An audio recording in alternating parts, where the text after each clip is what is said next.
Hey my dear lovely students, very good morning to all of you. Once again I welcome you all into today's video session of chapter 14, that is properties of parallel lines.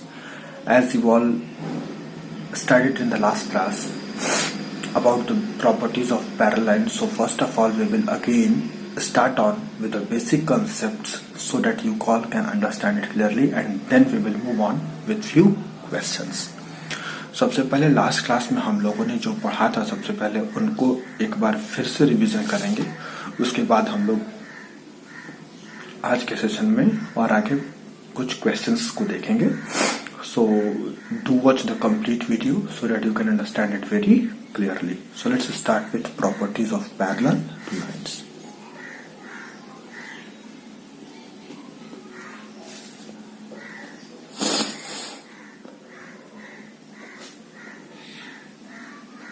Properties of parallel lines.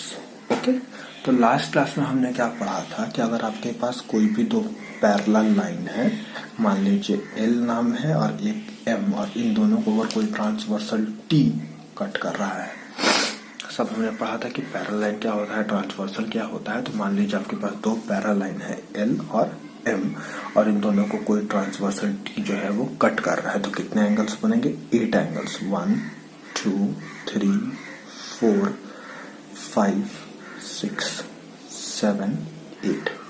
Okay, these 8 angles will be formed when two parallel lines are cut by a transversal T. Okay, now we have studied the relationship among all of these angles. In 8 angles के बीच में हम लोगों ने relationship पढ़ा था, तो उसी relationship को हम लोग कंटिन्यू करते हैं आज की क्लास में, और एक बार फिर से देखते हैं कि क्या रिलेशन है। सबसे पहले हम लोग पढ़ते हैं कोरस्पॉन्डिंग एंगल। अभी भी बहुत सारे बच्चों को इसमें प्रॉब्लम है, इसीलिए आप ध्यान से जब तक वीडियो को नहीं समझिएगा आप सॉल्व नहीं कर सकते हैं। कॉरेस्पॉन्डिंग एंगल क्या है? तो हम लोग लास्ट क्लास में पढ़े थे कि angles on the same side of transversal line, transversal line के सेम साइड में जो एंगल्स होंगे उनको बोलते हैं कॉरेस्पॉन्डिंग एंगल। अगर आप इन सबको समझ गए, इन सबके बीच में रिलेशन निकालना सीख गए, तो आप कोई भी क्वेश्चन को बहुत ही आसानी से बना पाइएगा। ठीक है, तो सबसे पहले हम लोग कॉरेस्पॉन्डिंग एंगल देखते हैं। राइट साइड या लेफ्ट साइड कहीं पे भी दे सकते हो, तो हम लोग राइट साइड देखते हैं। राइट साइड मेरे पास 4 एंगल है, 1 4 5 और 8, और लेफ्ट साइड 2 3 6 एंड 7। तो according to corresponding angles on the same side of a transversal line are known as corresponding angle. तो यहाँ पर लाइन के ऊपर क्या है? 1, तो नीचे भी लाइन के ऊपर कौन सा एंगल है? 5। तो angle 1 is equal to angle 5। लाइन के नीचे 4, तो angle 4 is equal to angle 8। इसके बाद क्या था? लेफ्ट साइड लाइन के ऊपर 2, तो एंगल 2 किसके इक्वल? एंगल 6। और लाइन के नीचे 3, तो angle 3 is equal to angle 7। इनमें क्या रिलेशन होता है कि they both the corresponding angles are equal. ये हमने फर्स्ट पढ़ा था। अब आते हैं सेकंड में। सेकंड में हमने क्या पढ़ा था? Alternate interior angles. Alternate interior angles, alternate का मतलब आपको क्या बताए थे? एक छोड़कर, एक के बाद को बोलते हैं अल्टरनेट इंटीरियर। तो हमको इंटीरियर देखना है, एक्सटीरियर नहीं, बाहर नहीं, इंटीरियर। तो इंटीरियर हमारा क्या हो जाएगा? दोनों पैरेलल लाइन के अंदर, दोनों पैरेलल लाइन के अंदर कौन कौन से एंगल है? 3 4 6 एंड 5। तो अल्टरनेट 3 का अल्टरनेट कौन होगा? 5, और 4 का अल्टरनेट क्या होगा? 6। तो अल्टरनेट इंटीरियर एंगल्स भी आपस में इक्वल होते हैं। तो क्या लिख सकते हैं? Angle 3 is equal to angle 5 and angle 4 is equal to angle 6। बस इतना ही होता है अल्टरनेट इंटीरियर एंगल, इसके अलावा कुछ भी नहीं। कॉरेस्पॉन्डिंग एंगल मतलब सेम साइड राइट की तरफ, लाइन के ऊपर 1 तो लाइन के ऊपर 5, लाइन के नीचे 4 तो लाइन के नीचे 8। फिर लेफ्ट साइड लाइन के ऊपर 2, लाइन के ऊपर 6, लाइन के नीचे 3 और लाइन के नीचे 7। All of these will be equal.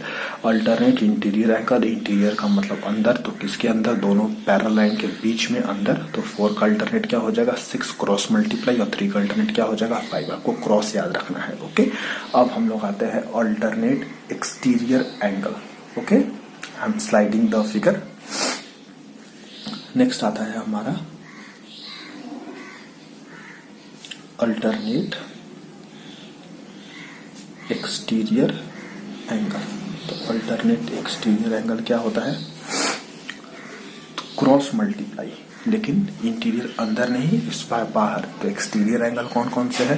3, 4, 5 और 6 को एलिमिनेट कर दीजिए, हटा दीजिए, क्योंकि ये सारे तो इंटीरियर एंगल्स थे, तो एक्सटीरियर हो नहीं सकते हैं। तो एक्सटीरियर कौन कौन एंगल हो गए? 1, 2, लाइन के बाहर 1, 2, 7 और 8। तो फिर से क्रॉस मल्टीप्लाई वाला रूल को याद रखना है। अल्टरनेट 2 का अल्टरनेट कौन होगा? 8 और 1 का अल्टरनेट क्या होगा? 7। तो ये दोनों भी आपस में क्या होंगे? इक्वल। तो angle 2 is equal to angle 8 and angle 1 is equal to angle 7। बस यही 3 प्रॉपर्टी जो है वो सबसे इंपॉर्टेंट है, क्योंकि यही 3 प्रॉपर्टी में इक्वल लगता है, यानी कि ये एंगल्स जो है वो आपस में इक्वल होंगे। अब जो एक और प्रॉपर्टी हम लोग पढ़ेंगे उसको बोलते हैं कंसेक्यूटिव इंटीरियर एंगल्स। क्या बोलते हैं? कंसेक्यूटिव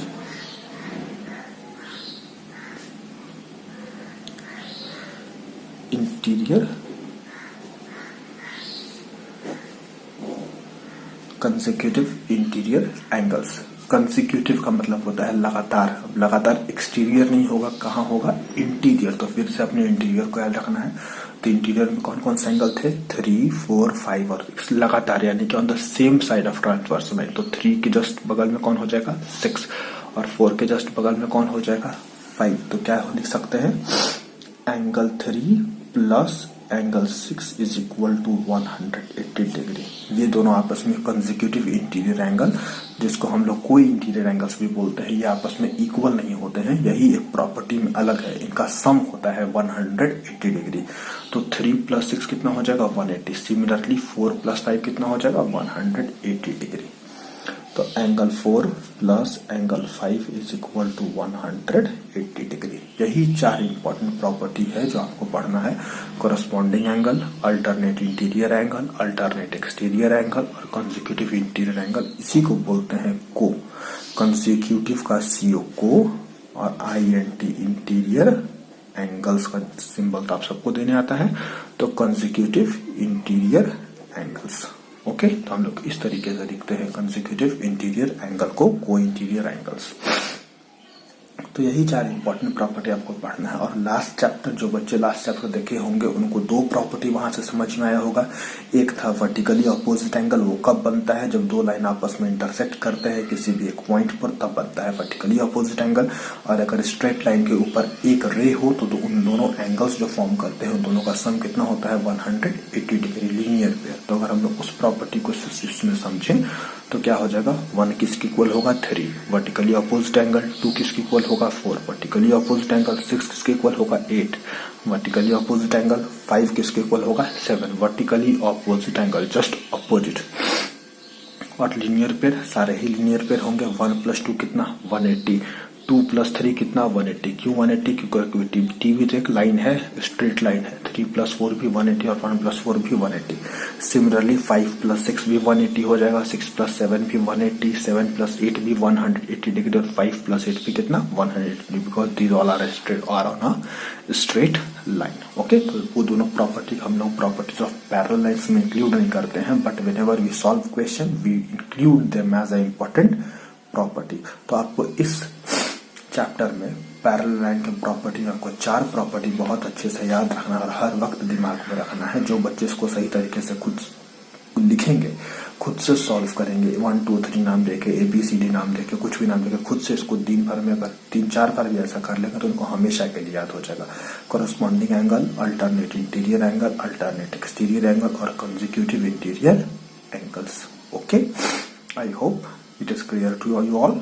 यही चीज हम लोग पढ़े थे लास्ट क्लास में, हम लोग इसी चीज को एक बार फिर से रिवीजन कर लिए। Okay, now let's move on to few questions. अब हम लोग कुछ क्वेश्चंस को देखते हैं जो कि बहुत ही इंपॉर्टेंट है from your examination point of view. And as you all know that your examination is scheduled for in the next month, so study very hard so that you can score good marks in your examination।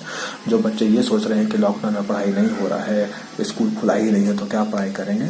They are simply wasting their time. वो अपना time waste कर रहे हैं, क्योंकि सारे teachers बहुत अच्छा पढ़ा रहे हैं, सब कुछ पढ़ा रहे हैं, आपका डाउट क्लियर कर रहे हैं और स्कूल में एग्जाम भी रेगुलरली होगा। ओके, इस बार सिर्फ आपके स्कूल के साथ नहीं, ये ऑल ओवर वर्ल्ड सारे बच्चे लोगों को यही प्रॉब्लम, इसलिए सबको ऑनलाइन ही पढ़ना है। और जो सोचेंगे कि टाइम वेस्ट करते नहीं पढ़ाई करें ध्यान से, लॉकडाउन है तो क्या पढ़े, they are simply wasting their time. I must say that they are simply wasting their career, अपना करियर खराब कर रहे हैं। क्योंकि अगर आप एक पूरा साल नहीं पढ़ते हैं, एक क्लास का अगर आपको नॉलेज नहीं होता है, तो आपको आपके आने वाले सारे क्लासेस उससे सफर करेंगे। So start studying from today itself, आज से ही पढ़ना शुरू करें।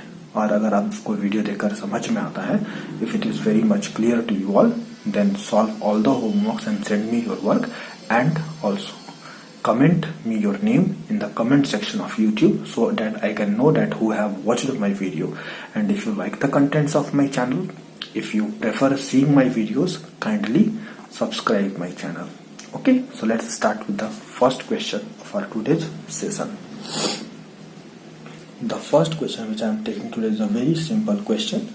In the adjoining figure, the figure is given. क्या क्या given है?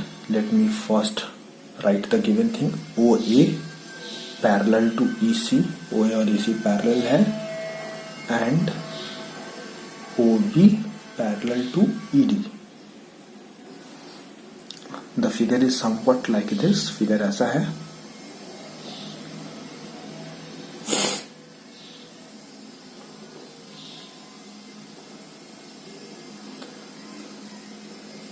This is O, B, this is E, D, and C and A. This is the figure. This is angle 1, this is angle 2, and this is angle 3. You have to prove that angle AOB is equal to angle CED. आपको ये prove करना है कि angle AOB यानी कि angle 1 जो है, तो हम यहाँ पर लिख देते हैं ताकि आपको समझ में आ जाए। अगर आप एंगल से कंफ्यूज करते हैं तो AB से आप लिख सकते हैं AOB यानी कि angle 1 is equal to angle CED यानी कि एंगल 3। आपको इस चीज को प्रूव करना है कि एंगल 1 और एंगल 3 आपस में इक्वल है। कुछ फाइंड नहीं करना है, यहाँ पर आपको प्रूव करना है। And the best part of about the question in geometry is to prove.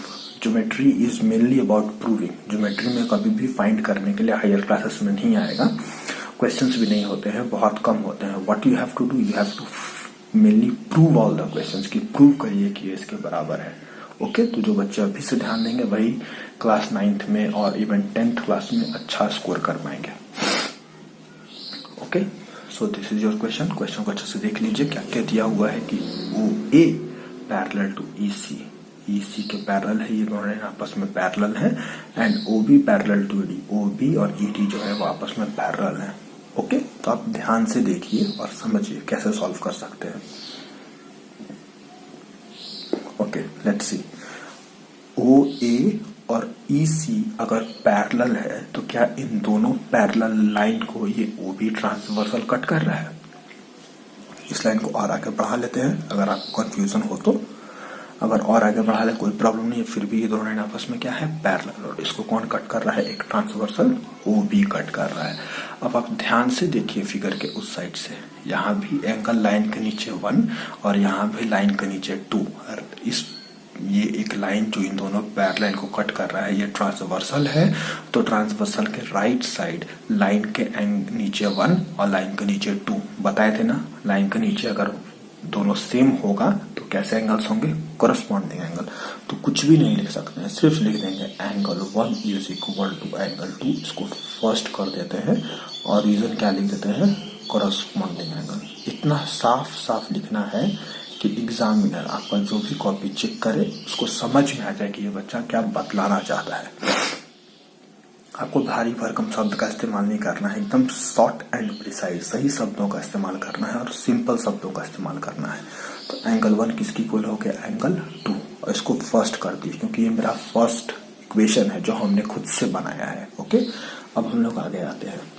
अब और ध्यान देखिए क्या कर सकते हैं। फिर से अगर देखा जाए बच्चों तो ये OB और ED भी आपस में पैरेलल है, फिर वही कंडीशन, इसको भी बढ़ा सकते थे, तो OB और ED आपस में क्या हो गए, पैरेलल, और इन दोनों पैरेलल लाइन को कौन कट कर रहा है, तो CE एक ट्रांसवर्सल है जो आया है इन दोनों को कट कर रहा है। तो फिर ध्यान से देखिए, ये पैरेलल लाइन और ये भी पैरेलल लाइन और ये ट्रांसवर्सल, तो राइट साइड में आइए, राइट साइड में लाइन के ऊपर 2 और लाइन के ऊपर 3 दोनों आपस में इक्वल होंगे, क्यों इक्वल होंगे, जस्ट पढ़े हम लोग कॉरेस्पॉन्डिंग एंगल।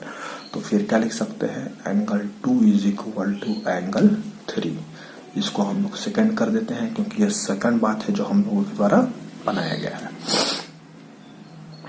तो इसको भी क्या लिख सकते हैं, कॉरेस्पॉन्डिंग एंगल। किसी बच्चे को कोई भी प्रॉब्लम हो तो आप कभी भी पूछ सकते हैं। तो अब हम लोग क्या लिख सकते हैं, from 1 and 2, from 1 and 2, 1 and 2 में से क्या लिख सकते हैं हम लोग, ध्यान से देखिए, एंगल 1 किसके बराबर है, एंगल 2 के, और एंगल 2 किसके बराबर है, एंगल 3 के।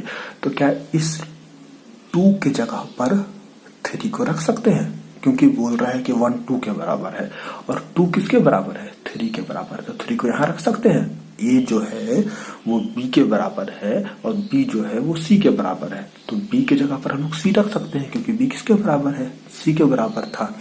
तो angle 1 is equal to angle 2 और angle 2 is equal to angle 3, तो 2 की जगह पर क्या लिख सकते हैं, 3। तो क्या हो जाएगा, angle 1 is equal to angle 3, इसीलिए लिखे हम लोग फ्रॉम 1 एंड 2, क्योंकि 1 और 2 का इस्तेमाल करने के बाद हम लोग क्या कहाँ पहुंचे हैं कि 1 is equal to angle 3, proved. आपको प्रूफ क्या करना था, यही प्रूफ करना था। देखिए angle 1 is equal to angle 3, तो हमने प्रूफ कर दिया angle 1 is equal to angle 3, और जब प्रूफ कर दिए तो क्या लिख देंगे, प्रूव्ड। क्या लिख देंगे, proved. I hope it is clear to everyone, किसी बच्चे को कोई भी प्रॉब्लम नहीं हो। अगर कहीं पे भी प्रॉब्लम हो आप कितनी बार भी पूछ सकते हैं। ओके, चलिए अब हम लोग कुछ और इम्पोर्टेंट क्वेश्चन देखते हैं। ऐसे सारे क्वेश्चंस को तो हम सेंड करते ही हैं आपको बनाकर, और फिर भी अगर आपके पास कहीं से भी कोई भी क्वेश्चन है जो आप सॉल्व करना चाहते हो और आपसे अगर वो ना बने तो आप you can send me on WhatsApp, I will make a video on that topic. Okay, so let's move on to second question. The second question is also very interesting, ध्यान से देखिएगा, बहुत ही इंटरेस्टिंग क्वेश्चन है। Second question है, in the adjoining figure, फिर से figure दिया हुआ है। ओके, तो फिगर ड्रॉ कर लेते हैं। Wait for a second.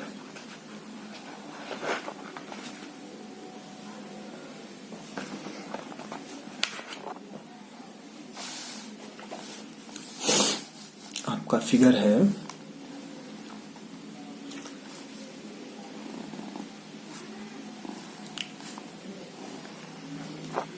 नाम है AOC, BD,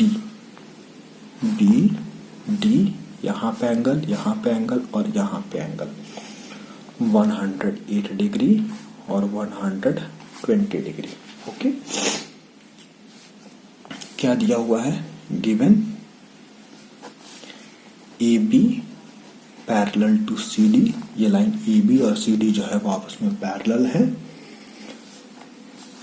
find angle AOC, बस इतना ही दिया हुआ है क्वेश्चन में। क्वेश्चन में दिया हुआ है कि एक लाइन AB और CD जो है वो आपस में पैरेलल है। ओके, एंगल BAO का मेजरमेंट 180 डिग्री है क्योंकि ये लिखा हुआ है।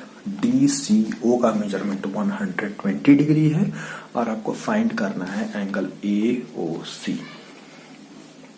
आप बताइए कैसे निकालें। इसमें तो कोई भी प्रॉपर्टी नहीं लगा सकते हैं बच्चों। आप बोलिएगा सर ये दोनों पैरेलल लाइन है तो ये ट्रांसवर्सल है, बिल्कुल सही, ये ट्रांसवर्सल तो है बच्चा।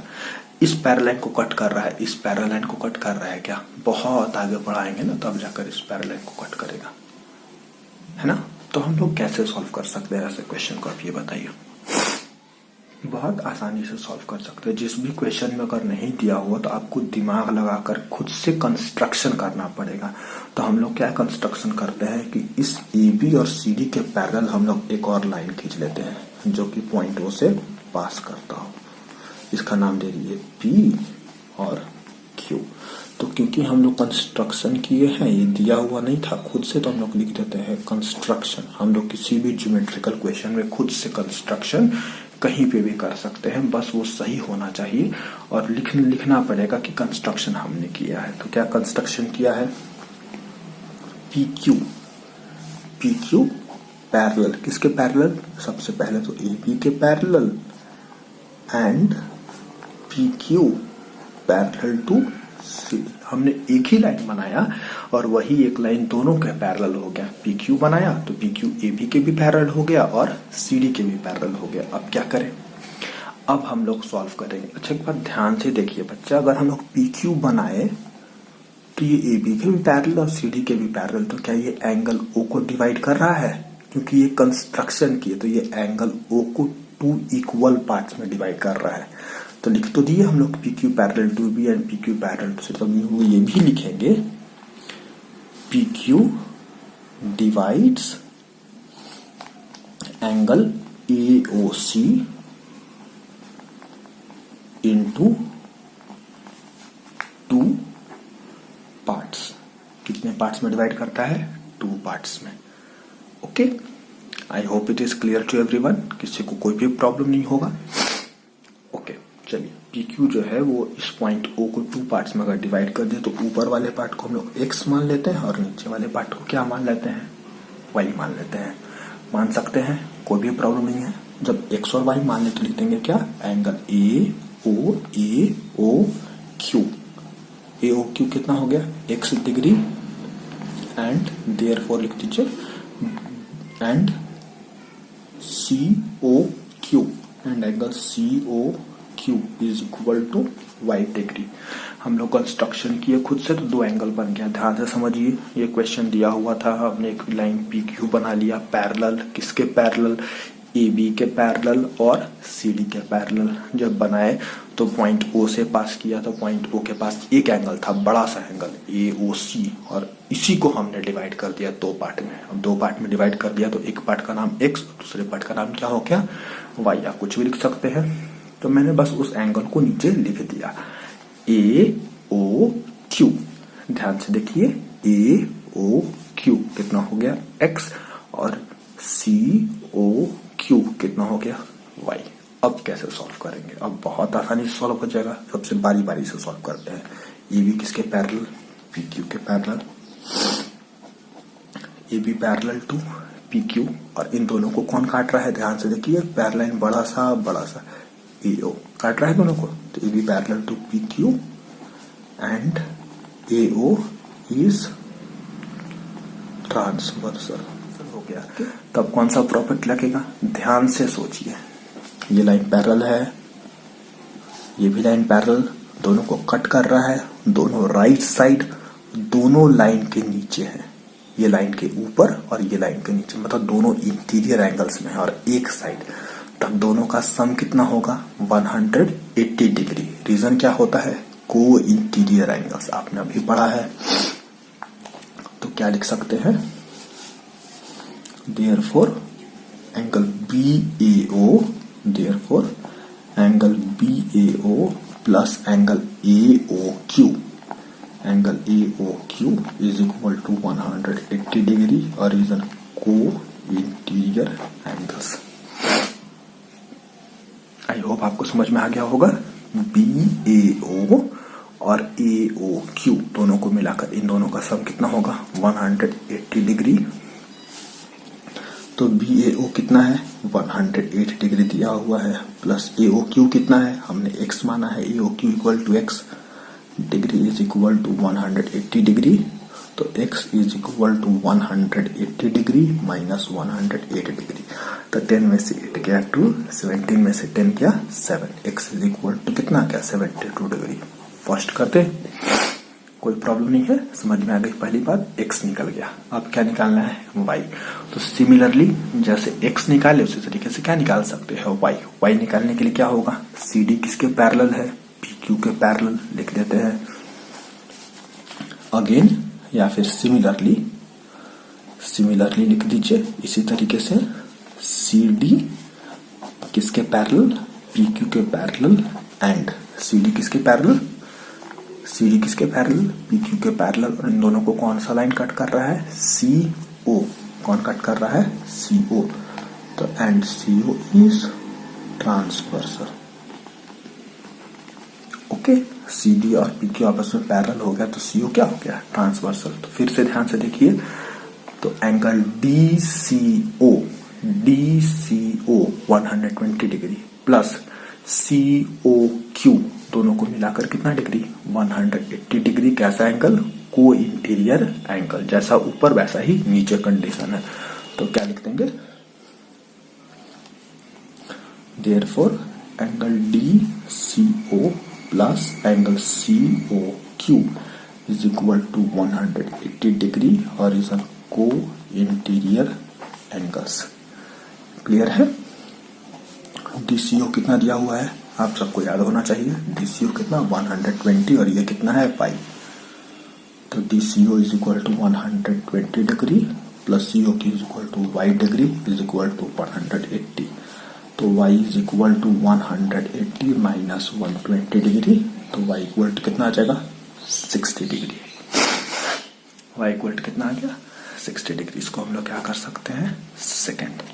हमको निकालना क्या था बच्चा, हमको तो निकालना था AOC। आप बताइए, AOC निकालना था, ये पूरा एंगल कैसे निकलेगा, इतना यहां से लेकर यहां तक x है और यहां से लेकर यहां तक y है, दोनों को ऐड कर दे तो AOC निकल जाएगा, डेफिनेटली निकल जाएगा।